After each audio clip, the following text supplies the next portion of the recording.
نحمده ونصلي على رسوله الكريم أما بعد فأعوذ بالله من الشيطان الرجيم بسم الله الرحمن الرحيم سيد العالمين آقائے العلماء محمد مصطفیٰ صلی اللہ علیہ وسلم نے جب مکہ فتح کیا تو ہر جگہ اس فتح کو بیچتے جلوے نظر آنے لگے اور رب کا نقشہ بدل گیا حالات تبدیل ہو گئے رسول پاک صلی اللہ علیہ وسلم اس شام سے مکے میں داخل ہوئے ہیں کہ ہر گوشے سے نبی پاک کے نام کے نعرے بلند ہو رہے ہیں سبحان اللہ 8 سال پہلے جب اسی شہر مکہ میں نبی پاک سوار ہو کر یہ فرماتے ہوئے نکلے تھے کہ اے مکہ تم مجھے بہت عزیز ہے لیکن تیرے بیٹے مجھے نہیں تو صرف 2 غلام حضور کے ساتھ تھے آج اسی شہر مکہ میں حضور قائم ہے تو لگتا ہے کہ وہاں پہاڑ اور پتھر بھی رسول اللہ کے نعرے بلند کر رہے ہیں اب تو ماشاء اللہ مسجد الحرام کا احاطہ بہت وسیع ہو گیا ہے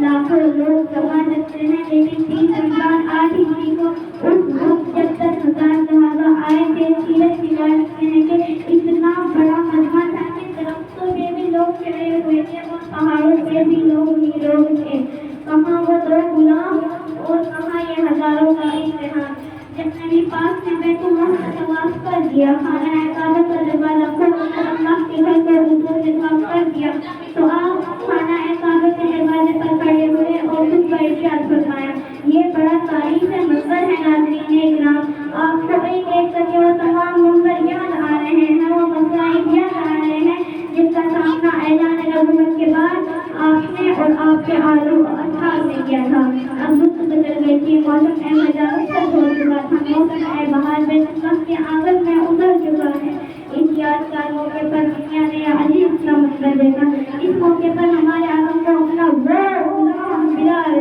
سب سے زیادہ یاد آیا جسے مکے کی کٹی ہوئی گرم ریت پر اوٹھا لٹایا جاتا تھا اس پر بھائی پتھر رکھ کر جسے مکے کی گلیوں میں گھسیٹا جاتا تھا اس کی زبان پر احد احد کی سزائیں بلند ہوتی تھی وفا کا تقاضا یہ تھا کہ جسے مکے والوں نے سزایا تھا اب اسے عزت دی جائے جسے گرایا تھا اب اسے بلند کیا جائے تو اس موقع پر اللہ کے رسول نے یا جسی کے عقل کو نہیں بولا دوبارہ دعائے عزیز فاروق دعائے عزیز حضرت فاروق کو آواز نہیں دی جن مولین فاقہ ہے جن مولین حضرت عثمان غنی کو آواز نہیں دی فاقہ ہے خیبر مولا علی کو نہیں پکارا بلکہ اس وقت ازمائے آنکھ میں آقا دو جہاں کی یہ آواز ہوتی کہا میرا بلال کہاں ہے میرا بلال کہاں ہے کدھر ہے بلال حضرت بلال ہاتھ باندھے سب سے پیچھے کھڑے تھے جب انہوں نے آواز کی یہ آواز سنی تو بڑے بڑے رسول اللہ کی خدمت میں حاضر ہوئے رسول اللہ نے فرمایا ادھر آ بلال ذرا باتیں کسی پر سے چھوڑو آزان پر سناؤ ہم سب کو آزان پر سناؤ اس موقع پر ایک صحابی نے رسول اللہ کے گانے دوبارے میں آہستگی سے کچھ کہا اور یہ بھی حکمت الہی تھی کہ وہ بولے اور رسول اللہ کی شان ظاہر ہو انہوں نے رکھ دیا یا رسول اللہ کافروں کو تو پہلے ہی بہت برا حال ہے اور آج ان کی کہانی ہی ختم ہو گئی حضور وہ بلال کے بڑے دشمن ہیں بلال کو آج رہنے دے بلال کی جگہ کسی اور کو آزان دینے دے انہوں نے تو رسول اللہ کے کان میں آہستگی سے یہی بات کہی تھی ہونا تو یہ چاہیے تھا کہ جواب بھی کان میں آہستگی سے دیا جاتا لیکن آقا کریم علیہ الصلوۃ والسلام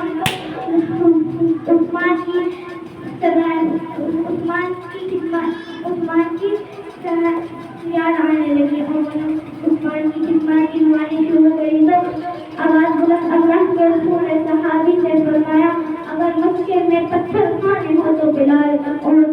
بدن میں تلواریں چاہیے تو بلال اور پر پتھر برستے ہو تو بلال اسے مکے کی گلیوں میں گھسیٹا جائے تو بلال مکے کی تپتی ہوئی گرم ریت پر لٹایا جائے تو بلال دل سے کر احد احد احد محمد محمد کہے تو بلال اور اللہ عزیز کرنے تو کسی اور کو ذرا تمہیں بیت اللہ کی چھت پر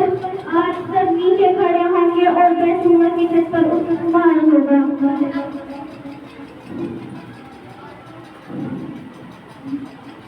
اور آج بیت اللہ کی چھت پر بلال ہوگا اور میں دنیا کو بتاؤں گا کہ بتا کر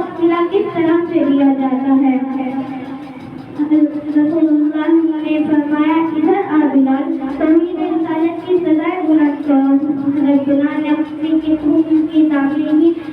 اپنی دلکش آواز سے اللہ اکبر کی صدائیں بلند کی تو زمین و آسمان پر سناٹا چھا گیا. سارے بندے پر بس سواری ہو گیا. اللہ اکبر. اصل عزت اسی کے پاس ہوتی ہے جو برے وقت میں ڈرا رہتا ہے. مار کھائی مگر دل سے منہ نہیں موڑا.